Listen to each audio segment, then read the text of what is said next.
आज चिकित्सकों की इस परिस्थिति के निर्माण के पीछे चिकित्सक स्वयं है। चिकित्सकों का इतना बड़ा कार्यक्रम होता है, चिकित्सक चीफ गेस्ट चिकित्सक को नहीं बुलाता है, चिकित्सक मुख्य अतिथि किसी राजनेता को बुलाता है। क्यों? फेटर्निटी में बड़े डॉक्टर नहीं हैं। डॉक्टर से बड़ा प्रोफेशन कोई और होता है क्या? अरे जो जीवन को बचाता है उससे बड़ा कौन हो सकता है? उससे बड़ा तो स्वयं कृष्ण को उतर के आना पड़ेगा। फिर कृष्ण को बुलाया होता, राम को बुलाया होता तो समझ में आता कि आपने ईश्वर को बुलाया है मुख्य अतिथि करके।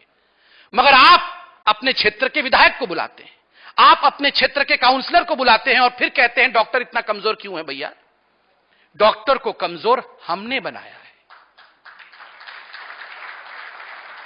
डॉक्टर को कमजोर हमने बनाया है। हर पायदान में हमने डॉक्टर को नकारा है।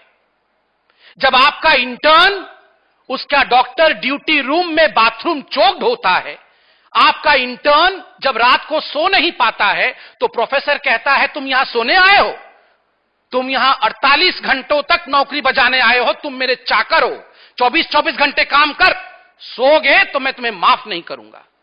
उसका बाथरूम चोक हो जाता है तो प्रोफेसर सुनता नहीं है। आज 99% जो सरकारी अस्पताल हैं, आप उनके डॉक्टर्स ड्यूटी रूम को जाके देखिए।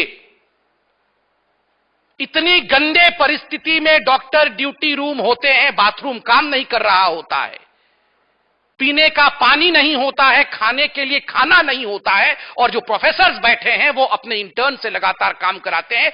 एम्स जैसे इंस्टीट्यूट में 28-28 घंटे, 38-38 घंटे काम कराते हैं, बच्चे सुसाइड करते हैं। क्या कभी इन प्रोफेसर ने खड़े होकर कहा कि भैया 8 घंटे से अधिक काम नहीं करना है, मैं तुम्हारे लिए लड़ूंगा, मैं तुम्हारे लिए लड़ूंगा भैया, आपका अधिकार है, वर्किंग आवर्स फिक्स्ड होना चाहिए, हम सब यूनाइटेड होकर लड़ेंगे, आप क्यों 24 घंटे काम करेंगे? आप भी तो इंसान हो, आप करा लो किसी आईएएस ऑफिसर को 48 घंटे काम, पूरी फेटर्निटी खड़ी हो जाएगी कि कैसे काम करा सकते हैं। फिर आप ये सवाल क्यों पूछ रहे हैं कि आप बड़े हैं, आईएएस ऑफिसर बड़ा है?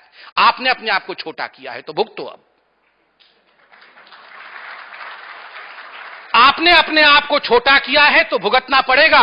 नेता घर पे बुलाता है, ब्लड शुगर देखना है तो 5 डिपार्टमेंट के प्रोफेसर रेंग रेंग के नेता के घर में पहुंचते हैं, चल के नहीं जाते हैं, रेंग रेंग के, सर सर सर सर मैं देखूंगा ब्लड, मैं देखूंगा ब्लड। वो नेता जो 9वीं क्लास भी पास नहीं है, उसके खून के सैंपल लेने के लिए सुपर स्पेशलाइज्ड डॉक्टर्स रेंग रेंग के अपने घुटनों के बल में पहुंचते हैं, तो आपकी इज्जत कहां रह जाएगी साहब? आपकी इज्जत रह कहां जाएगी? फिर आपको जब थप्पड़ पड़ेगा तो डिबेट उस पर कैसे हो सकता है? नहीं, आप सोच के देखिए उस पर डिबेट कैसे। आपने अपने फेटर्निटी के लिए कभी खड़े होने की कोशिश की?